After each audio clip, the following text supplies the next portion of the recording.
السلام عليكم ورحمة الله وبركاته.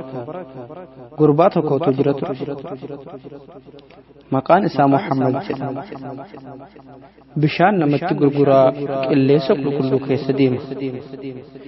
نمني هندي سجالت عمل غاري سافي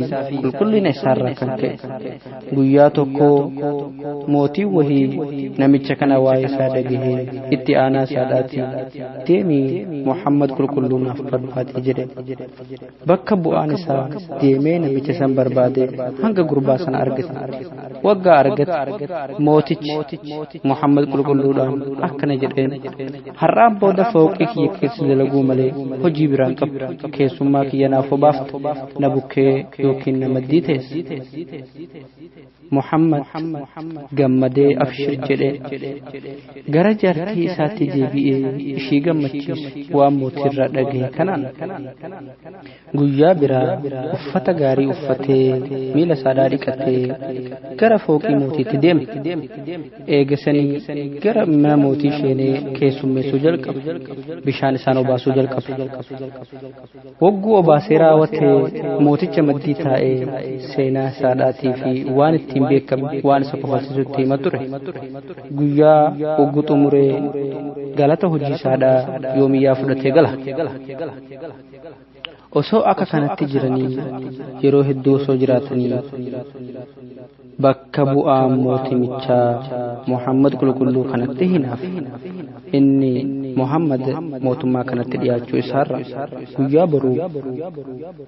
yeroo gartee Muhammad gara manaasaatti deebu bakka bu'aa mootichaa isa hordofe yaa Muhammad mootiin foorri kan kee hedduu natti ajaa'aa jee himata jee gurbaanis Muhammad rifatee maal godhuun qaba jee gaafate hanga mootii kana agarte ittin ajuuf bakka bu'aanis akkana jeen afaan kan kee hidhadhu jeen yeroo mootii bira dhaytu jeen hoggusan Muhammad tole jeen nan dalaga jeen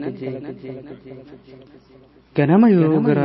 mana mootichaatti deemu miila isaa dhiqatee waan afaan ittiin dhiqatu qabatee afaan isaa hidhatee mootii bira dhaqe mootiinis kanarraa dinqisiifatee si maaliif afaan hidhate jee garuu gaafannetti dhiise Muhammad afaan isaa hidhachuutti ka'e guyyaa hedduu hidhatee ka'ee guyyaa wahii mootichi bakka bu'aa isaadhaa afaan Muhammad maaliif afaan hidhate jedhee gaafate bakka bu'aanis yaa gooftaa kan koyoon sitti hime boqunarraa kutta jedheen soda waggusan mootiin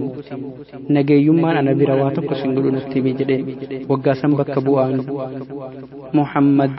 akki jedhu afaan kan kee hedduu ajaa'aa kanaaf afaan hidhasiin jedhe waggusan mootiin qanyisee jibbee jaartii isaa gaafatee waan kanatti odeesse jaartiinis namni afaan kan keen ajaa'aa jedhe kun boru mataan isaa kutamee nama gartee hir'ina kan keetii fi afaan keen ajaa'aa sin jedhu hundaa fakkeenya ta'a jetteen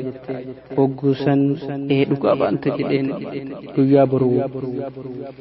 nama gartee nama tumu mootummaan lafa kaayate waammatee mootichi akkas jedheen boruu nama wardii qabatee fulaa kanaan boqurraa kuti jedheen hogguusan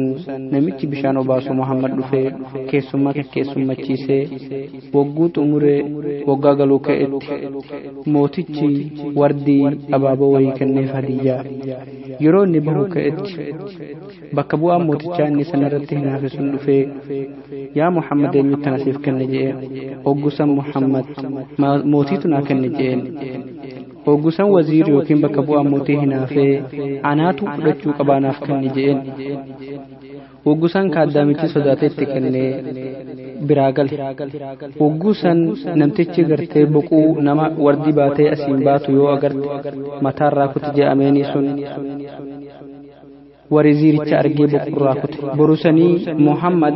bishaan obaasuu jalqabe fooqii mootiitti deebi'ee woggu kana mootiin dinqisiifatee sa akkamitti kun ta'uu danda'e du'eeran seehee je'ee isa gaafate maaliif afaan hidhatte je'ee isa gaafate hogguusan bakka bu'aa kan keetu afaan kan koositti ajaa'ee si naan jedhe je'een kanaaf afaan hidhadhu naan jedheen hogguusan abaaboon kaleessa sitti kenne eessaan dhaqxe jedhee gaafate. Waggaasan bakka bu'aan kan keenarraa fudhate anaatu ishii argachuu banaan jedhee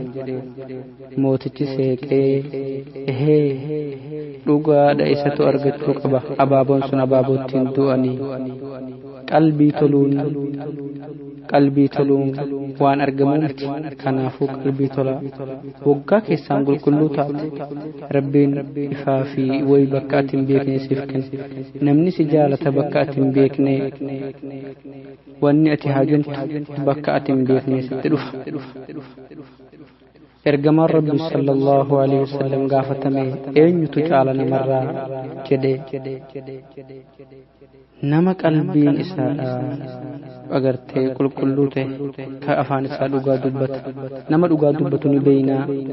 mahmumul qalbi jechuun maali jennaan ergamaan rabbii nama qalbii qulqulluudhaati